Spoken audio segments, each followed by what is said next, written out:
Hi, this is Nell, and I am continuing on with, I guess you would call it the succulent creations. This is a little lantern, I guess, and you could put a candle in it.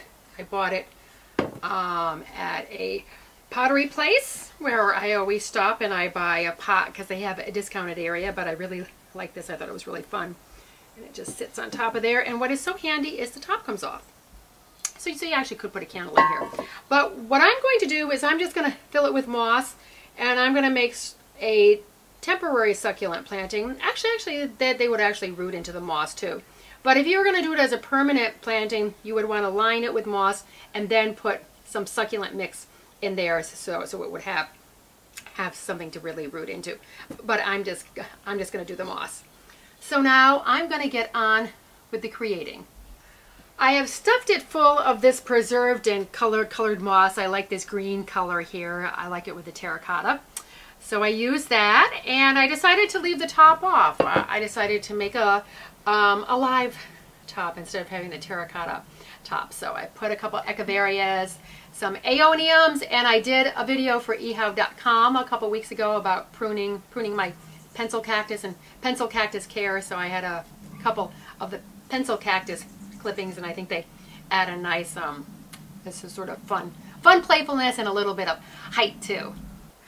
So I have completed this, and as you can see, I left some of the moss showing because I like to have a little bit of the detailing of the lantern, but if you wanted to go ahead and fill it in, feel free to really pack it in if you want. And what I did is I just merely stuck the cuttings all into the moss, and I used a leaf to anchor it in to help it stay in.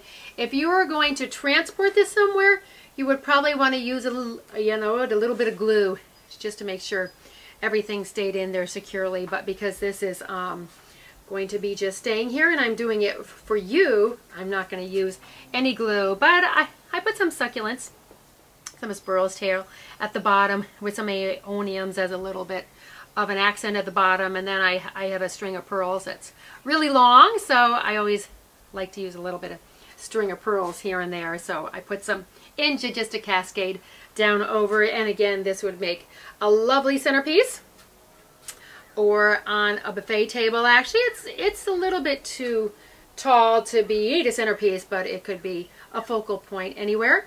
And if you wanted to go just around and add in a few flowers somewhere, if you were having a special occasion, you could just add them in, and that would be a nice and beautiful touch also.